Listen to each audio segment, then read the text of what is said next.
Hi, my name is Cindy Rang, and this is my granddaughter Eliza Rang. And she and I have been sewing together for quite a while now. Yeah. And we have done a couple of different things, including a beginner series that had 8 different projects. And then we did a My First Quilt.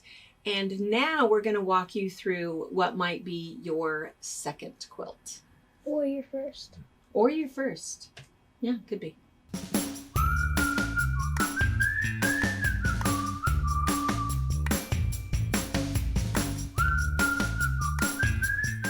Okay, so the reason that this could be your first or second or first quilt is because it's really just about blocks and block placement. So when Eliza did the first quilt, it was she just used some cut 5-inch squares and showed you how to lay them out, sew all of your rows together, put your border on, stitch in the ditch, put your binding on, kind of the whole thing. This is kind of that same thing, same idea, except it's what is called a quilt on point, which is where instead of having a straight layout like this, the blocks, yes. And when they're on point, what happens with that is you increase the size of your block, essentially, because what's happening is where something was 5 inches across, when we put it on point like this, it increases that size by 40%. So that's good to know whether you have an 8-inch block, a 12-inch block, a 15-inch block. So if you have taken a class, maybe there's something that you've made of mine, like stacked or tri-dazzle or squared, any of those kinds of blocks, and you've decided to make more blocks, you can either do a straight set, which was what she did on her first quilt, or we can do what's called a diagonal set. And when you do a diagonal set, there's a couple of things, and we have some free downloads for you in the links below. And one download is the change in your block size, so that it'll say that an 8-inch block becomes a 12.5-inch block, or whatever it is, whatever that measurement is, by taking it from a straight set to a diagonal set. The other things you're going to want to know is that when you do a diagonal set, you've got your regular blocks that you've pieced. And again, for Eliza's, she's using a really pretty 5-inch square charm pack. So this is what she's going to use rather than pieced blocks, which is great. And then if you only have, say, 40 of these and you want to make it bigger, you can add an alternating block. And your alternating block in this case is going to be kind of a background block, which is going to be kind of fun as she's laying those out. Your other 2 units that you need is you're going to need something called side setting and corner setting. And we have that also written as a free download for you in terms of the sizes that you need. Essentially, you need 3/4 of an inch bigger for a side setting, and then you cut that block in half on the diagonal, and then you need 1 1/4 inch bigger for your corner setting, and you cut that in half on both diagonals. And then what happens, with these pieces is that your corner settings are the ones that go in the corner, your side settings are the ones that go in the side. And so what's going to happen is Eliza's going to go ahead and just take you through it. So what we're going to do is we're going to just kind of start laying everything up and deciding what it's going to look like, deciding the size that it's going to be. And then she's going to start sewing her rows together, and you actually do diagonal rows. Then she's going to sew those together. Then she's going to audition some borders, put her borders on, quilt it. Although last time for your first quilt, you quilted it on the machine and you did a stitch in the ditch. Yes. This time, stay tuned, because we're going to do a little different technique. I know, surprise, surprise. See, there are some surprises. So she's going to quilt it differently at the end and do a different binding at the end. So anyway, hang out with us, and mostly with Eliza. I'm just going to kind of get you started, and then we'll just kind of check on her. So, and just in case you don't know, she is 8 years old. And so what is good about that is to know that the reason she is such a good quilter, do you know why? No. It's because you're fearless. Because she just loves to do it. And if you just love to do it, then it kind of doesn't matter. She doesn't get hung up with all of the things that we get hung up with. She just loves to do it, and she loves the finished project, and that's why she just keeps doing it. So anyway, we're gonna get started.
All right, so we have been fussing, and what happens is you can fuss as much as you want to.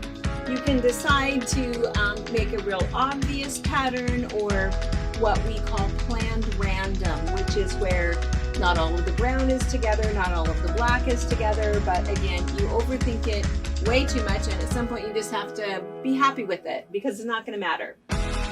Once you have it the way that you want it, then it's time to start sewing the rows together. And when you sew the rows together, what's going to happen is I just want to show you a close-up. So what we did was we kind of separated these rows out a little bit. Eliza is going to work off of a design wall. We find it easier to do this for a couple reasons. One is she can get up, see it, flip it over right sides together, sew that seam, come back, open it up, right sides together, and she can kind of see what she's doing, and it helps to keep everything straight. Your other option, what I did for years and years, was I had it on the floor and I worked off of the floor. But if you don't have a cat or a dog or a child that's going to mess with you, then that's a reasonable option. But a design wall is kind of a nice thing to do because it keeps everything straight. But when you're sewing these together, what we want to point out to you is that these side setting triangles, they are a little bit bigger than the block. At first, people think that that's not right, which is why whatever size their block is, they think the side setting should be the same size and they cut it in half. But what happens is when it comes time to finish your quilt and add your borders to it, you need that extra 1/4 inch. The reason you need that is because then when you sew everything on, all of these come to a nice crisp point. So that's very important to have that there. So what will happen is we're going to put our corner off to the side for a second. And when she starts to sew, we're going to line this one up. And then it's going to come off and that little ear is just going to hang off the end. And then you're going to come down here and line up this edge and sew right sides together and let that hang off.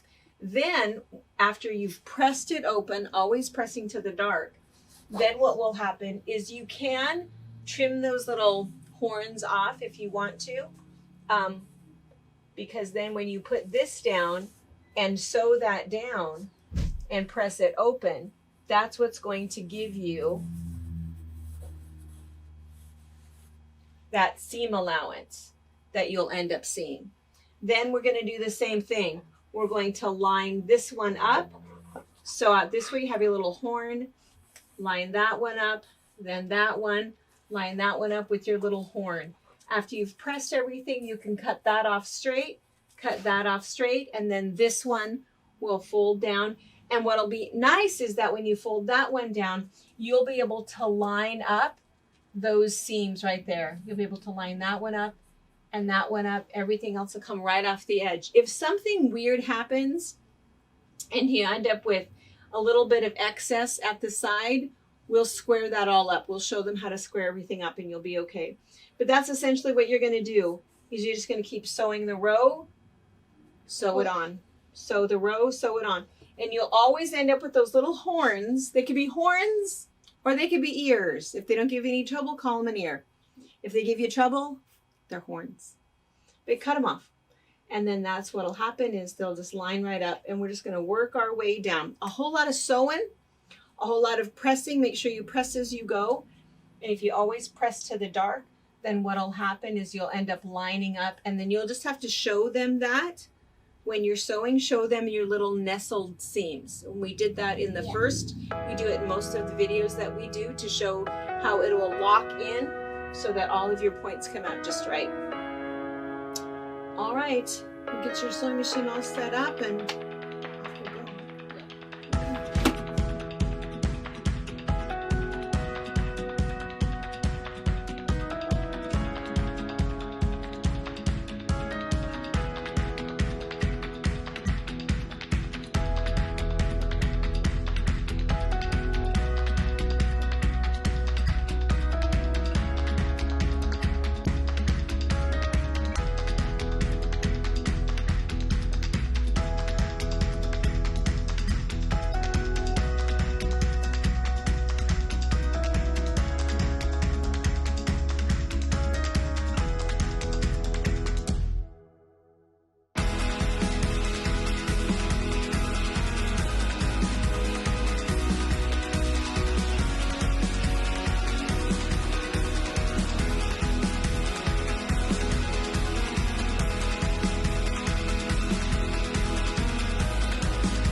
All right, so you have been working super hard.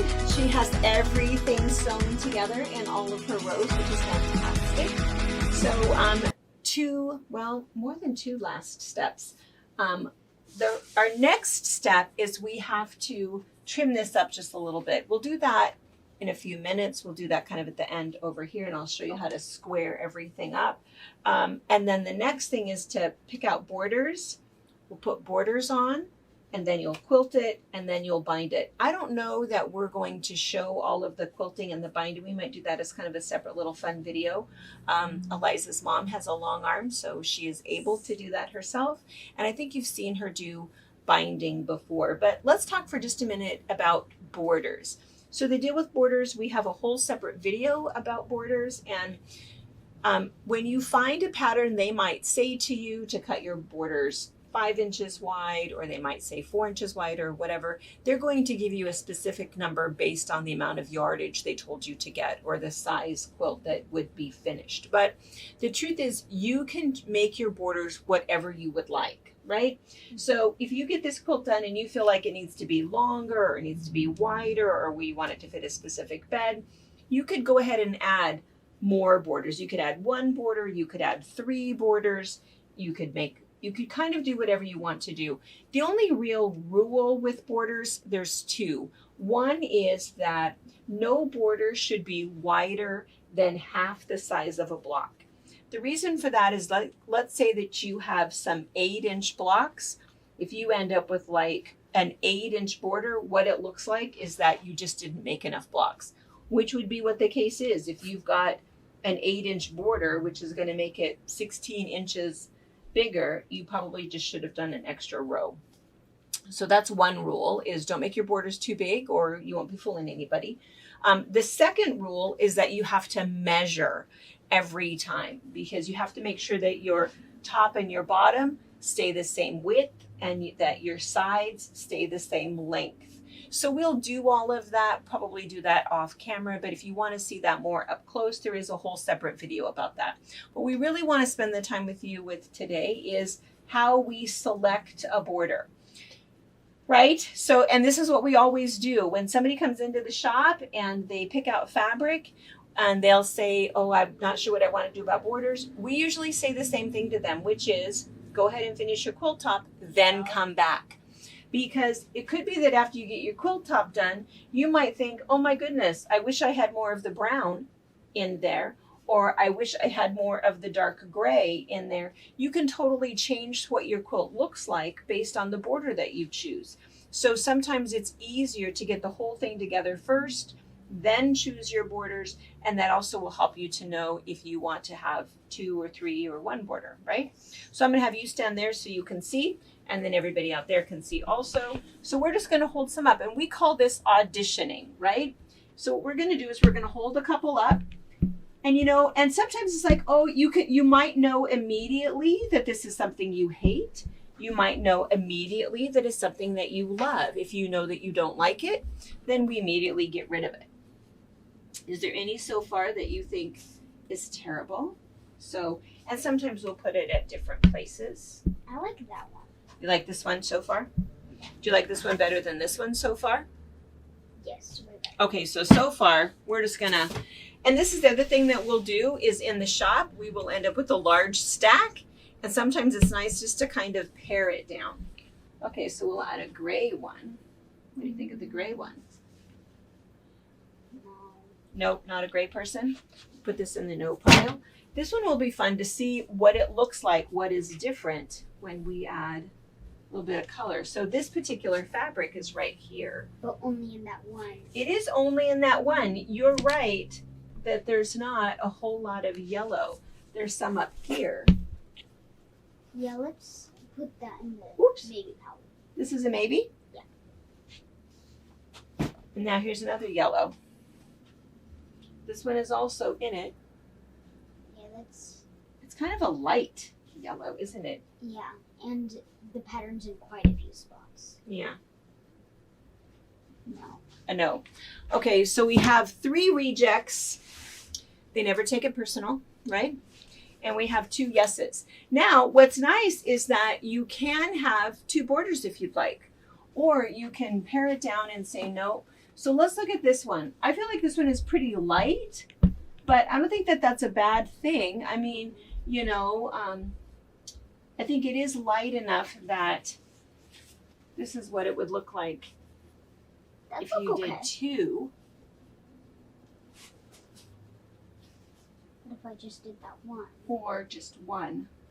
I like that just one. I like this one. Do you like this one? You know, I like this one because sometimes when you end up with a large print, there really is a lot going on. And the other thing that's kind of funny is that when you put this on there, it'll really change the color of the quilt.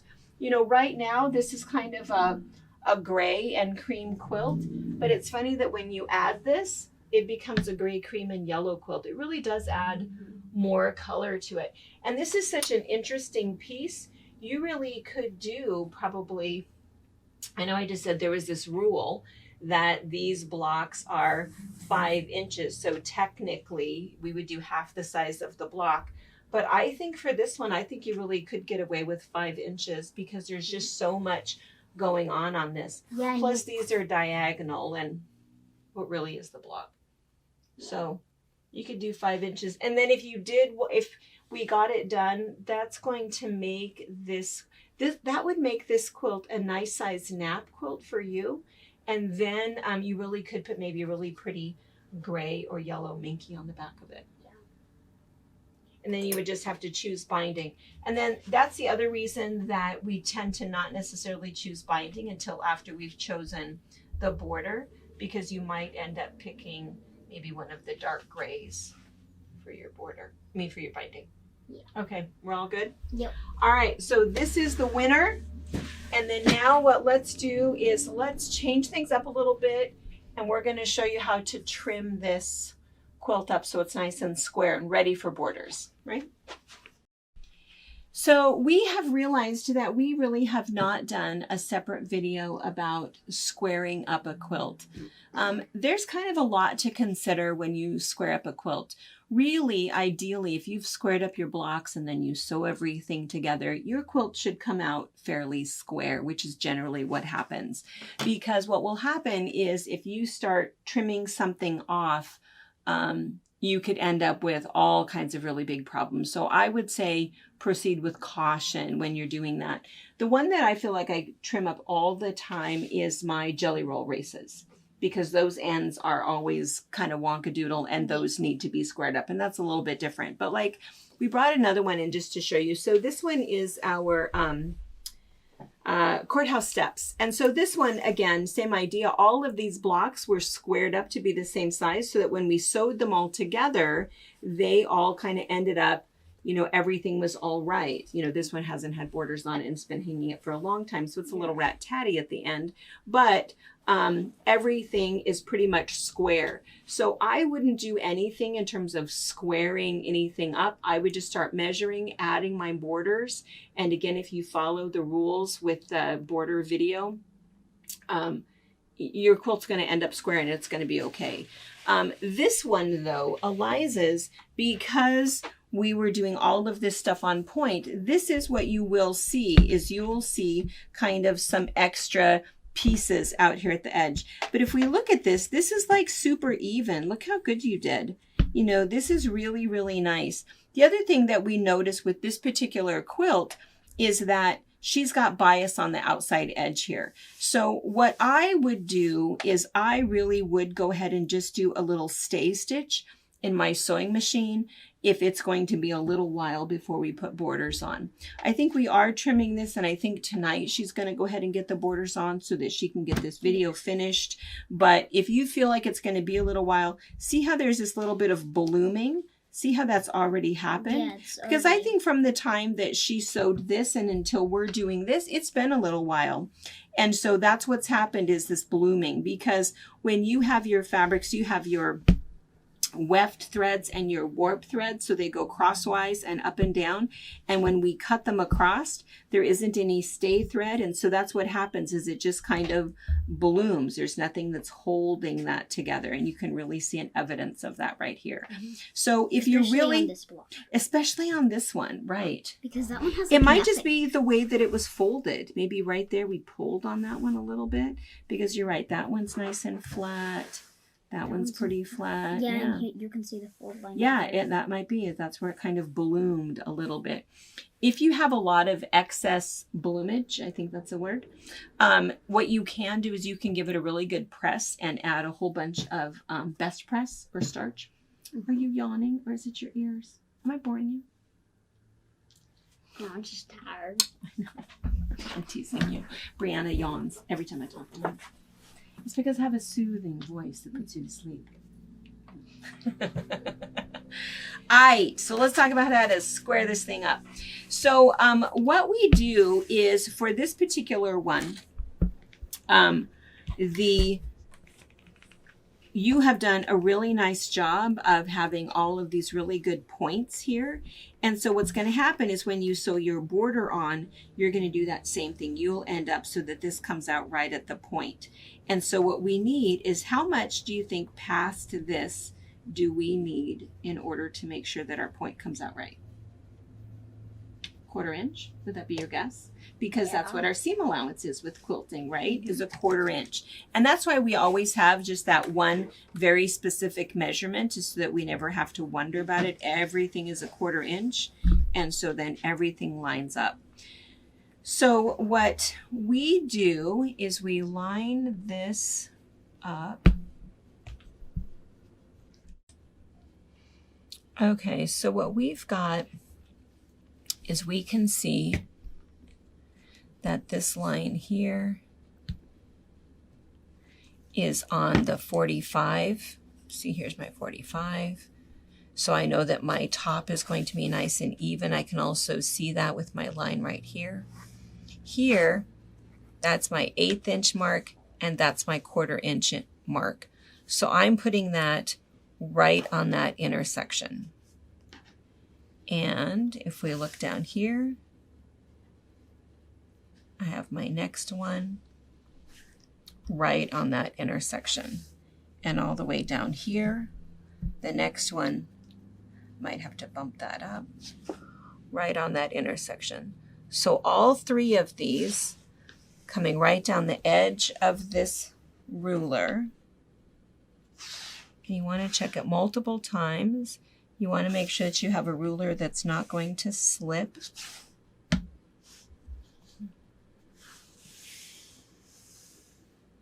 Double check, double check. We're all good here. We're good here. We're good here. I feel like it looks good. You feel like it looks good? Mm-hmm. All right. So we're 1/4 inch past.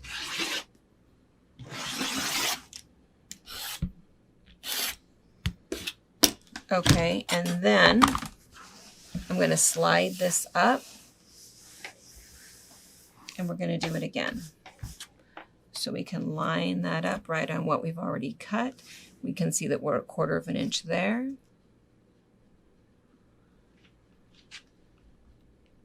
We're 1/4 inch there.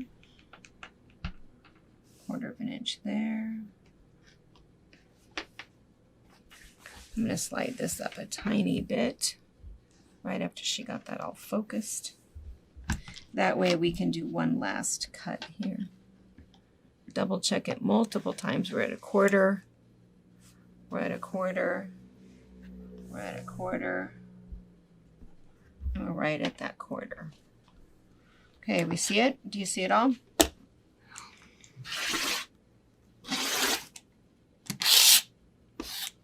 Okay, so that's one side. And then when we turn it, the only thing that's any different is that we're still going to line up our 1/4 and our 1/4, but now I have this nice straight edge right here. So I can see my straight edge,